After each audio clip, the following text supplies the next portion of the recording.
Guys આપણે એપલવુડમાં orchid હેવનમાં electric કામકાજ કરવા માટે આવ્યા હતા અને આ જો બધું ગાર્ડનમાં ફ્રેશ કરે છે ઘાસને કટિંગ.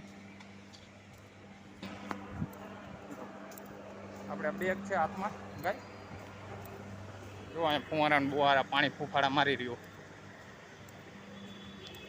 તો આપણે પહોંચીએ આપણી ઓર્ચિડ હાઇટ છે અને આપણે હું કામે આવ્યો તો ઓર્ચિડ હેવનમાં ઇલેક્ટ્રિક કામકાજ પૂર્ણ થઈ ગયું. હું પહોંચું master house Karmayog electric VIP road. Guys આપણે સ્કાય સિટીની અંદરથી નીકળ્યા છીએ અને આપણે જવાનું છે VIP road master house Karmayog electric. Guys જો આપણી સાયકલ છે, આપણે સાયકલ ચલાવીને જઈ રહ્યા છીએ. ગાઈસ જો લક્ઝુરિયસ ગાડીઓ નીકળી રહી છે અને આ છે બધી કન્સ્ટ્રક્શન સાઇડની બિલ્ડિંગો ગોયલ એન્ડ કંપની.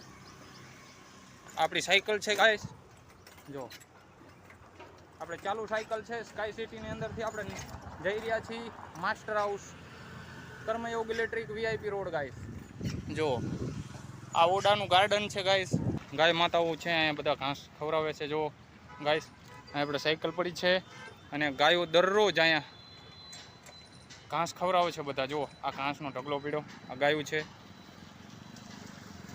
અહીંયા ઊભા છે. ગાય જો સિટીથી હું આવ્યો અને અહીંયા ગાયું છે. ગાઈસ જો જો આ બધી ગાયું છે ને આ ઘાસનો ઢગલો પીડ્યો ને બધા ખવડાવે. અહીંયા આપણી સાયકલ પડી છે જો આ ગાયું છે અહીંયા ગાયું છે. તો આપણે પહોંચીએ હવે Karmayog electric master house VIP road. Guys આપણે પહોંચી ગયા માસ્ટર હાઉસ. વ્લોગમાં ન હોય તો લાઈક શેર અને કોમેન્ટ કરજો અને ફોલો કરવાનું ન ભૂલતા. ફરી મળીએ નવા વ્લોગમાં. જય દ્વારકાધીશ. રાધે રાધે.